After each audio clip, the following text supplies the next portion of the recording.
refrigerante y realizar nuevamente la carga de gas en su totalidad. De tal manera que la ventaja que nos va a estar dando el R32 es de que yo puedo recuperar ese gas y hacer compensaciones de refrigerante. Esa es una de las ventajas que nos va a estar dando ¿cuál? El R32. Y también nos va a dar mayor eficiencia energética. Eso lo vamos a encontrar, repito, en nuestros equipos Haier con eficiencia energética de 20, 22 hasta 24 CIRS. Ese es el tema de instalación. Trampas de aceite. ¿Cada cuántos metros se recomienda instalar una trampa de aceite? Cada 5 a 7 metros. 6. Bueno, de 5 a 7 metros. De 5 a 7, bueno, 6 es correcto, pero acuérdense, de 5 a 7 metros debemos de instalar una trampa de aceite en caso que tengamos instalada la unidad exterior a una altura de elevación mayor a 5 metros con respecto a la unidad interior. Recuerden que al ser un sistema mecánico, el compresor, bueno, electromecánico, requiere lubricación.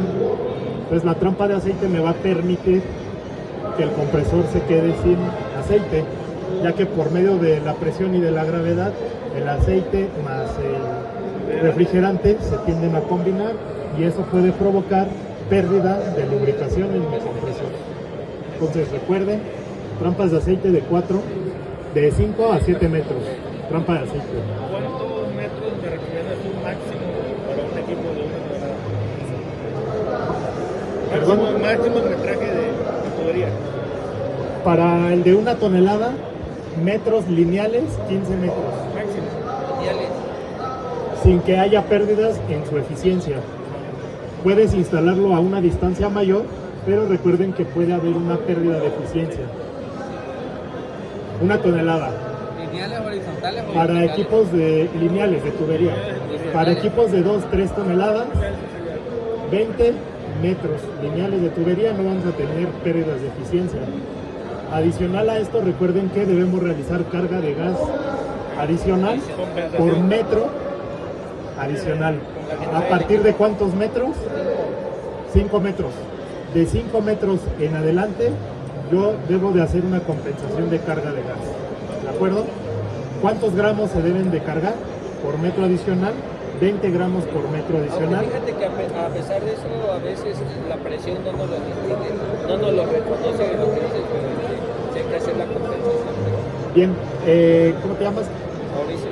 Mauricio nos comenta también el tema de la presión. El deber ser es hacerlo por peso. Yo sé que ya por la experiencia muchos de nosotros ya lo hacemos por presión o por el sobrecalentamiento. Que para eso pues ya se requieren herramientas como el manómetro y un sensor de temperatura o como muchas herramientas que hemos visto Las pinzas. alrededor de toda la expo, ¿vale? Pero bueno, si me permiten concluir, 20 gramos por metro adicional, el equipo de 1 tonelada, y si es equipo de 2 o 3 toneladas, 50 gramos por metro adicional, para que lo tomen en cuenta, ya que si por experiencia ustedes miden lo que viene siendo la presión, recuerden este dato, en modo frío, el rango de presión es de 116 a 159 P6. Es adecuado hacerlo como referencia para tema de diagnóstico, sí, como referencia, mas no va a ser un valor muy exacto, ya que depende de qué, de la temperatura ambiente y de la presión atmosférica. Recuerden que en la Ciudad de México Es un valor. la presión atmosférica es menor. De hecho, nosotros somos del área del estado de Chiapas y sí varía un poquito lo que son las presiones atmosféricas. Puede variar un poco. Por las presiones. Recuerden que a nivel del mar la presión atmosférica es de 1 atmósfera, hay mayor presión atmosférica. En la Ciudad de México 25 metros tiende a nivel ser del mar. menor. Pero te platicaba de que a veces con el metraje no distingue a veces lo que es la presión. Entonces, como referencia está bien, medir presión, es como checar los signos vitales, ¿no? Cuando vamos al Presión, tener temperatura. te miden tu presión arterial, bueno, aquí hay que checarle presión al equipo, pero un tip importante es medir el sobrecalentamiento. El sobrecalentamiento o superheat, como lo conozcan, nos va a indicar si el equipo realmente está alcanzando las temperaturas y tiene la cantidad de carga de refrigerante adecuada. Para medir el superheat hay herramientas especializadas o a la antigüita con tu manómetro analógico y a una determinada presión hay una temperatura.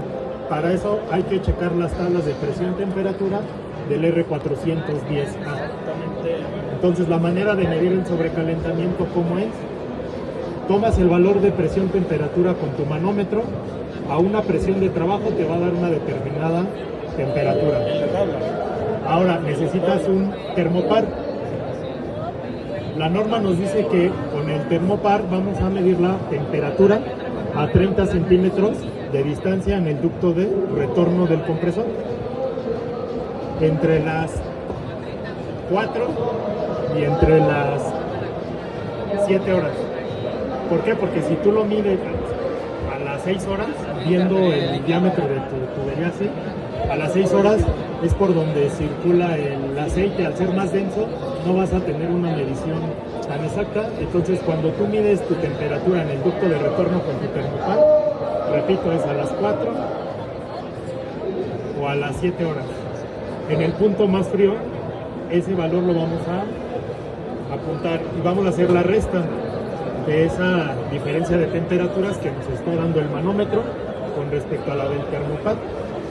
Para aires acondicionados, el sobrecalentamiento debe de estar entre 5 a 7 grados. Si yo tengo una diferencia mayor de 7 grados, significa que se está sobrecalentando. ¿Qué significa esto? Que se está evaporando más en su 100% el gas refrigerante. Recuerden que el punto de saturación de un fluido es en el cual